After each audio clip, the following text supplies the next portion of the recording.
All praises to Yahweh Ba'Shem Yahweh Shai, Ba'Shem Rakak double honors to the apostles and the elders of Great Millstone, and Shalom to the elect of the nation of Israel.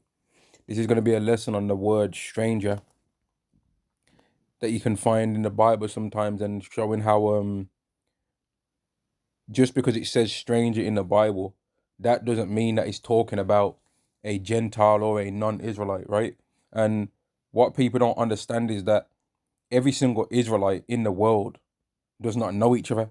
So the concept of a stranger can be found from Israelite to Israelite, because every single Israelite does not know each other, right? In the time where the Israelites even came out of Egypt, you think that all of those hundreds of thousands of different Israelites knew every single one of each other by name?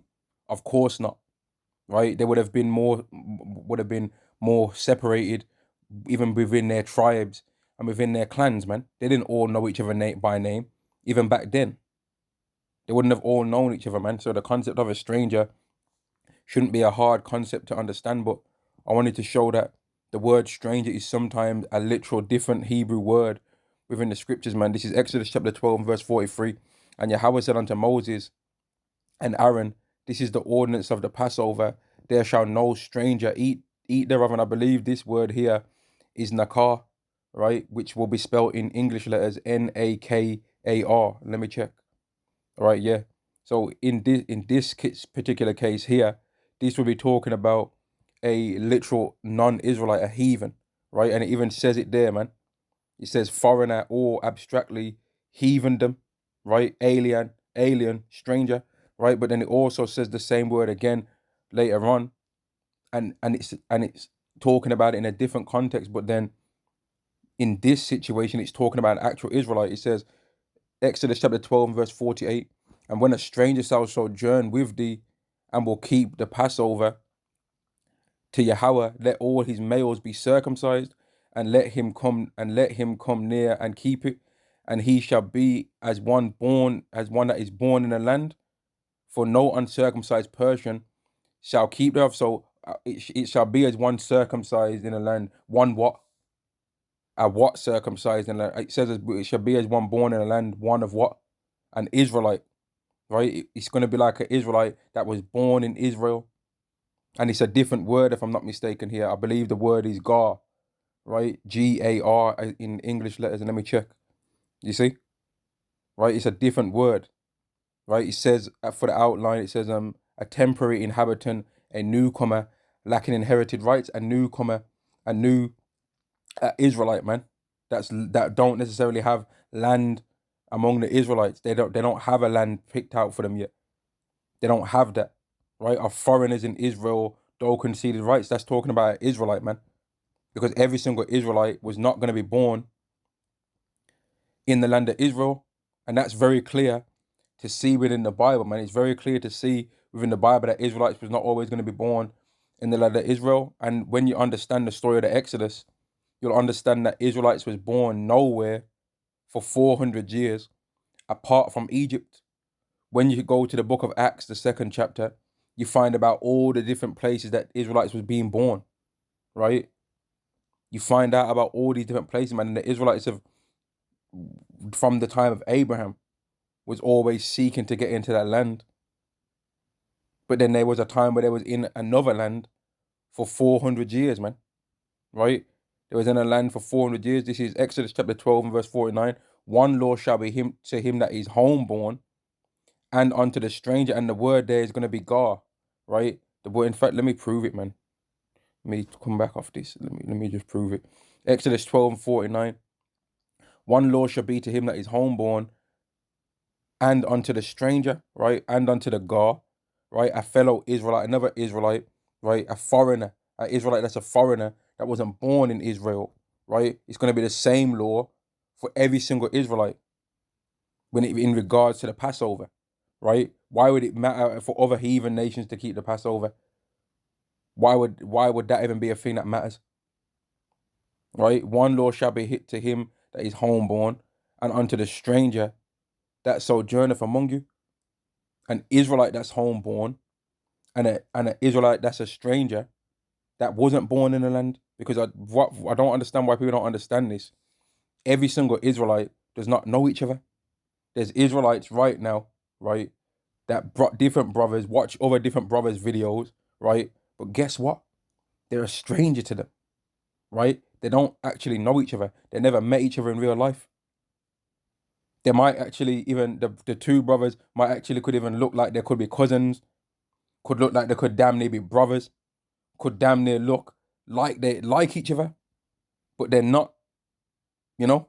They could be from the same tribe.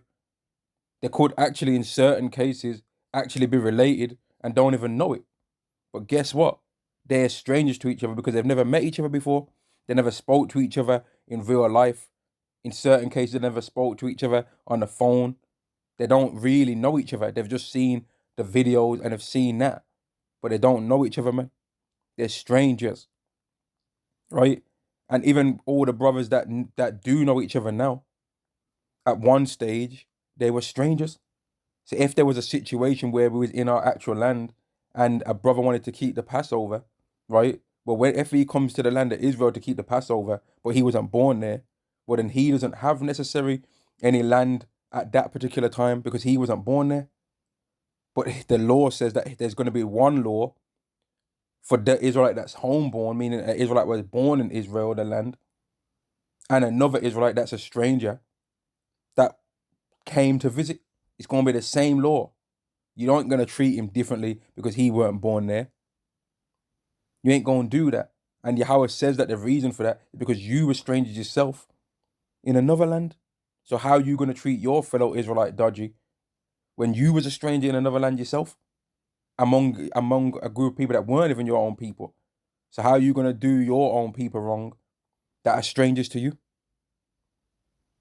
That's what the concept of the stranger in the scriptures is talking about.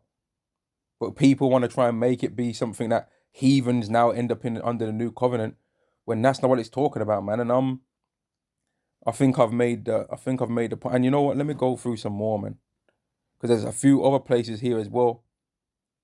And let me see what this one says here. I want to see what that one says there. I'm interested to see if that word here is gar under Exodus 23:9, right? Also, thou shalt not oppress a stranger, for ye know that the heart of a stranger, excuse me.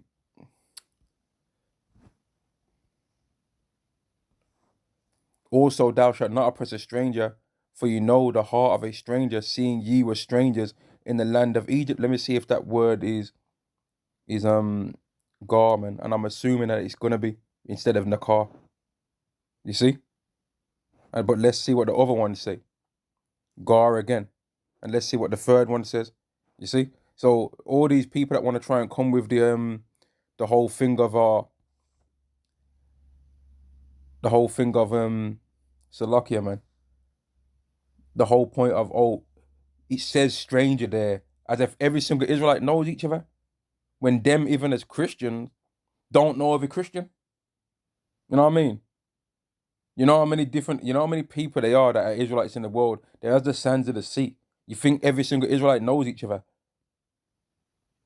There's people that there's people that even believe in and call upon Yahweh by Shem Yahushai, and they don't even really know each other, man. They don't know each other. The thing that makes them be unified is the doctrine, but they don't really know each other, man. There's many people that believe. Just look at all the different and I don't even like using this term, but look at all the different Hebrew Israelite camps that as people want to try and say that term, right? Which really it's just loads of different believers in Yahweh Shai, man. But look at how many people there is out there that say that they believe in Yahweh Shai, right? But they've got a somewhat different doctrine. They're strangers to each other, even among their own groups. And then from one group to another group, they're strangers.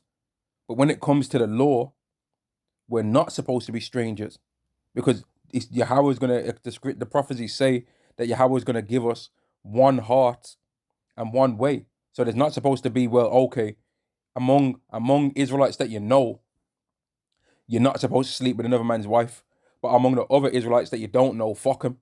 That's my woman.